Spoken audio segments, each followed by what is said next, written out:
सजा special court Mumbai में सुनाई थी, तो इसी यही केस सेम केस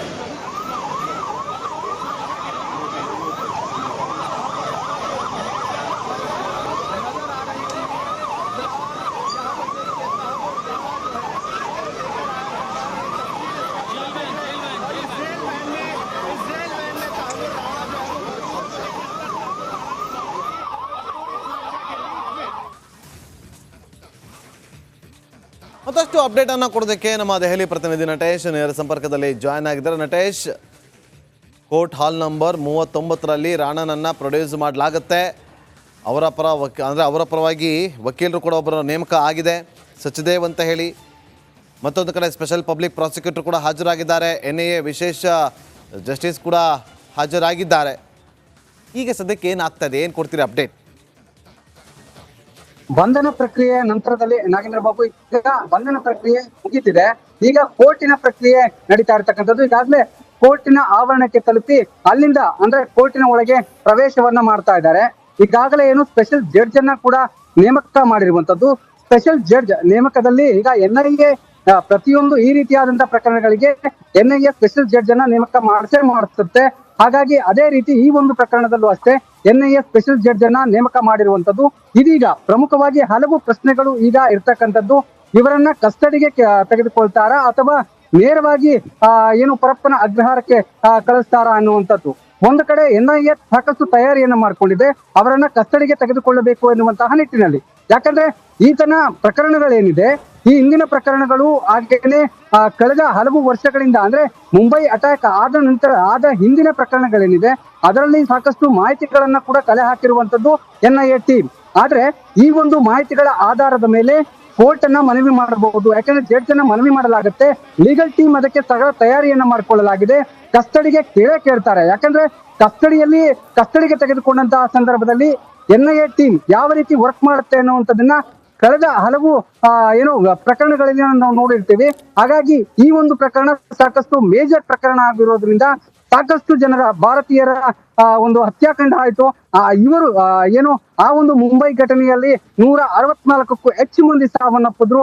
ಅದೆಲ್ಲವನ್ನ ಪರಿಗಣನೆ ತೆಗೆದುಕೊಂಡ್ರೆ ಕಸ್ಟಡಿ ಬಹಳ ಇಂಪಾರ್ಟೆಂಟ್ ಆಗುತ್ತೆ. ಕಸ್ಟಡಿಗೆ ತೆಗೆದುಕೊಂಡಂತಹ ಸಂದರ್ಭದಲ್ಲಿ ಈತನ ಹಲವು ವಿಚಾರಗಳು ಬೆಳಕಿಗೆ ಬರ್ತವೆ. ಯಾಕಂದ್ರೆ ಬಹಳ ಪ್ರಮುಖವಾಗಿ ಈತ ಲಷ್ಕರ್ ಇ ತೊಯ್ಬಾ ಜೊತೆ ಸದಸ್ಯನಾಗಿದ್ದ, ಲಷ್ಕರ್ ಇ ತೊಯ್ಬಾ ಟೀಮ್ ನಲ್ಲಿ ಸದಸ್ಯನಾಗಿ ಅಂದ್ರೆ ಮೆಂಬರ್ ಆಗಿದ್ದ. ಜೊತೆಗೆ ಹಲವು ಪಾಸ್ಪೋರ್ಟ್ ಗಳನ್ನ ನಕಲಿ ಮಾಡೋದಿರ್ಬೋದು, ಹಾಗೇನೆ ISIS ಉಗ್ರರ ಜೊತೆ ಸಾಕಷ್ಟು ನಂಟನ್ನ ಹೊಂದಿದ್ದ ಎನ್ನುವಂತಹ ಮಾಹಿತಿಯು ಕೂಡ ಇದೆ NIA ಟೀಮ್ ಅಲ್ಲಿ. ಹಾಗಾಗಿ ಈ ಎಲ್ಲಾ ಪ್ರಕರಣಗಳಿಗೆ ಸಂಬಂಧಪಟ್ಟಂತೆ ಸಾಕಷ್ಟು ವಿಚಾರಣೆ ಬೇಕಿದೆ. ಜೊತೆಗೆ ಅದಕ್ಕೆ ಸಾಕಷ್ಟು ಕಾಲಾವಕಾಶ ಬೇಕಾಗಿರೋದ್ರಿಂದ ಕಸ್ಟಡಿಗೆ ಕೇಳುವಂತಹ ಎಲ್ಲಾ ಚಾನ್ಸಸ್ ಇದೆ. ಅದಕ್ಕೆ ಎಲ್ಲ ತಯಾರಿಯನ್ನು ಕೂಡ NIA ಟೀಮ್ ಮಾಡ್ಕೊಂಡಿದೆ. ಆದ್ರೆ ಆತನ ಈಗಾಗಲೇ ರಾಣಾ ಪರವಾಗಿ ಕೂಡ ವಕೀಲರನ್ನ ನೇಮಕ ಮಾಡಿರೋದ್ರಿಂದ ಅವರು ನೇರವಾಗಿ ಒಂದಷ್ಟು ಬೇಡಿಕೆಗಳನ್ನ ಕೂಡ ಇಡಬಹುದು, ಸರ್ವೇ ಸಾಮಾನ್ಯ ಅದು. ಆದ್ರೆ NIA ಟೀಮ್, ಲೀಗಲ್ ಟೀಮ್ ಏನಿದೆ ಇದು ಈ ಒಂದು ವಿಚಾರವಾಗಿ ಕಸ್ಟಡಿಗೆ ತೆಗೆದುಕೊಳ್ಳುವಂತಹ ಎಲ್ಲಾ ಸಾಧ್ಯತೆಗಳು ಕೂಡ ಇರ್ತಕ್ಕಂಥದ್ದು ನಾಗೇಂದ್ರ ಬಾಬು. ಓಕೆ, ಈಗ ಪ್ರಮುಖವಾಗಿ ಕೋರ್ಟ್ ಹಾಲಲ್ಲಿ ಯಾರೆಲ್ಲ ಇದ್ದಾರೆ ಅಂತ ಅದ್ರ ಬಗ್ಗೆ ಏನಾದ್ರು ಅಪ್ಡೇಟ್ ಸಿಗ್ಬೋದಾ? ನಾಗೇಂದ್ರ ಬಾಬು, ಪ್ರಮುಖವಾಗಿ ಲೀಗಲ್ ಟೀಮ್ ಇರುತ್ತೆ, ಎರಡೂ ಕಡೆಯ ಲೀಗಲ್ ಟೀಮ್ ಇರುತ್ತೆ. ಜೊತೆಗೆ NIA ಅಧಿಕಾರಿಗಳು ಇರ್ತಾರೆ. ತದನಂತರದಲ್ಲಿ ಈಗ ರಾಣಾ ಸಂಬಂಧಿಕರು ಇರ್ಬೋದು ಅಥವಾ ಮತ್ತೊಬ್ರು ಇರ್ಬೋದು, ಅವ್ರು ಯಾರು ಇಲ್ಲ ಅನ್ನುವಂತಹ ಮಾಹಿತಿ. ಯಾಕಂದ್ರೆ ರಾಣಾ ಆರೋಪಿ ಇದ್ದಾನೆ, ಈತನನ್ನ ನೇರವಾಗಿ NIA ಅಧಿಕಾರಿಗಳು ಏರ್ಪೋರ್ಟ್ ನಿಂದ ಬಂಧಿಸಿ ಕರೆದುಕೊಂಡು ಬಂದಿರೋದ್ರಿಂದ ಒಂದು ಟೀಮ್ ಏನಿದೆ ಅಂದ್ರೆ ಲೀಗಲ್ ಟೀಮ್ಗಳು ಮಾತ್ರ ಇರುತ್ತೆ. ಅದನ್ನ ಹೊರತುಪಡಿಸಿ ಬೇರೆ ಯಾರು ಇರ್ಲಿಕ್ಕಿಲ್ಲ ಎನ್ನುವಂಥದ್ದು. ಅದಕ್ಕೆ ಸಂಬಂಧಪಟ್ಟಂತೆ ಈಗ ರಿಪೋರ್ಟ್ಸ್ ಗಳೇನಿದೆ ಆ ರಿಪೋರ್ಟ್ಸ್ ಗಳನ್ನ ಲೀಗಲ್ ಟೀಮ್ಗೆ ಸಬ್ಮಿಟ್ ಮಾಡ್ತಾರೆ. ಲೀಗಲ್ ಟೀಮ್ ಈ ಒಂದು ಪ್ರಕರಣದ ಎಲ್ಲ ಆಗು ಹೋಗುಗಳನ್ನ ಆಯಾ ಲೀಗಲ್ ಟೀಮ್ ಅಂದ್ರೆ ರಾಣಾ ಲೀಗಲ್ ಟೀಮ್ ಇರ್ಬೋದು, NIA ಲೀಗಲ್ ಟೀಮ್ ಇರ್ಬೋದು, ಈ ಲೀಗಲ್ ಟೀಮ್ಗಳು ಹ್ಯಾಂಡಲ್ ಮಾಡೋದ್ರಿಂದ ಬೇರೆ ಯಾರು ಅಂದ್ರೆ ಅಲ್ಲಿ ಒಳಗಡೆ ಯಾರಿಗೂ ಕೂಡ ಪ್ರವೇಶ ಇರೋದಿಲ್ಲ. ಒಂದು ಕಡೆ NIA ಅಧಿಕಾರಿಗಳಿರ್ತಾರೆ, NIA ಲೀಗಲ್ ಟೀಮ್ ಇರುತ್ತೆ, ರಾಣಾ ಇರ್ತಾನೆ, ಹಾಗೇನೆ ರಾಣಾ ಲೀಗಲ್ ಟೀಮ್ ಇರುತ್ತೆ, ಜೊತೆಗೆ ಜಡ್ಜ್ ಇರ್ತಾರೆ. ಈ ಒಂದು ಪ್ರಕ್ರಿಯೆ ನಡೆಯುವಂತಹ ಸಂದರ್ಭದಲ್ಲಿ ಇಷ್ಟು ಜನ ಇರ್ತಾರೆ ಎನ್ನುವಂತಹ ಮಾಹಿತಿಗಳು ಕೂಡ ಲಭ್ಯ ಆಗಿರ್ತಕ್ಕಂಥದ್ದು ನಾಗೇಂದ್ರ ಬಾಬು. ಓಕೆ, ಈಗ ಎಷ್ಟೊತ್ತರೆಗೂ ಈ ಕೋರ್ಟ್ನಲ್ಲಿ ಈ ಪ್ರಕ್ರಿಯೆಗಳು ನಡೀಬಹುದು ನಟೇಶ್? ಪ್ರಮುಖವಾಗಿ ಈ ಒಂದು ಪ್ರಕ್ರಿಯೆ ಅಂದ್ರೆ ಇದೊಂದು ಬಹಳಷ್ಟು ದೊಡ್ಡ ಮಟ್ಟದ ಪ್ರಕರಣ ಆಗಿರೋದ್ರಿಂದ ಒಂದಷ್ಟು ಸಮಯವನ್ನ ತೆಗೆದುಕೊಳ್ಳುವಂತಹ ಸಾಧ್ಯತೆ ಇದೆ. ಯಾಕಂದ್ರೆ ಕೆಲವು ಪ್ರಕರಣಗಳನ್ನ ನಾವು ನೋಡಿದಂತಹ ಸಂದರ್ಭದಲ್ಲಿ ಜಡ್ಜ್ ಮುಂದೆ ಹಾಜರುಪಡಿಸಿದಂತಹ 10 ನಿಮಿಷಗಳಲ್ಲಿ ಈ ಒಂದು ಲೀಗಲ್ ಟೀಮ್ ಏನಿರುತ್ತೆ ಒಂದು ಡಾಕ್ಯುಮೆಂಟ್ಸ್ ಅನ್ನ ಸಬ್ಮಿಟ್ ಮಾಡಿ ಮನವರಿಕೆಯನ್ನ ಮಾಡ್ತಾರೆ. ಈ ರೀತಿ ನಟೇಶ್ ಇನ್ನೊಂದು ಮಾಹಿತಿ ಇದೆ, ಒಂದು ಕನ್ಫರ್ಮ್ ಮಾಡಿ. ಮುಂಬೈನಿಂದ ಒಂದಷ್ಟು ಈ ವಿಚಾರಣೆ ನಡೆದಂತ ಪ್ರಕ್ರಿಯೆಗಳ ಡಾಕ್ಯುಮೆಂಟ್ ಅನ್ನ ತರಿಸ್ಕೊಂಡಿದ್ದಾರಂತೆ, ಹೌದಾ?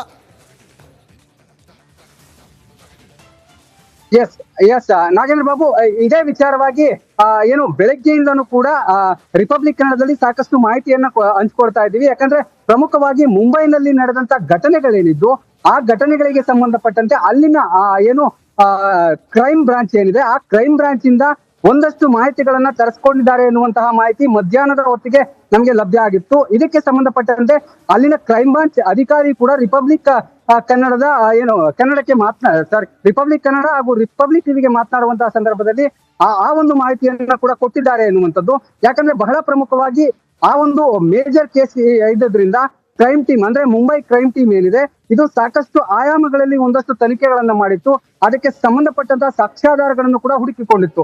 ಯಾಕಂದ್ರೆ ಹಲವು ಮಂದಿ ಸಾವನ್ನಪ್ಪಿದ್ರು ಆ ಒಂದು ಪ್ರಕರಣದಲ್ಲಿ. ಅಂದ್ರೆ ಮುಂಬೈ ಅಟ್ಯಾಕ್ ಆದಂತಹ ಸಂದರ್ಭದಲ್ಲಿ ಏನೆಲ್ಲ ಆಯ್ತು ಅನ್ನುವಂಥದ್ದು ಎಲ್ರಿಗೂ ಕೂಡ ಗೊತ್ತಿದೆ. ಆ ಸಂದರ್ಭದಲ್ಲಿ ಹಲವರ ಪ್ರಾಣ ಪಕ್ಷಿ ಹಾರು ಹೋಯ್ತು. ಜೊತೆಗೆ ಇವರು ನಡೆಸಿದಂತಹ ದಾಳಿ ಏನಿದೆ ಬಹಳ ಘೋರವಾಗಿತ್ತು. ಆ ದಾಳಿಯ ಸಂಪೂರ್ಣ ಮಾಹಿತಿಯನ್ನ ಅಲ್ಲಿನ ಕ್ರೈಮ್ ಬ್ರಾಂಚ್ ಇರ್ಬೋದು, ಯಾಕಂದ್ರೆ ಆ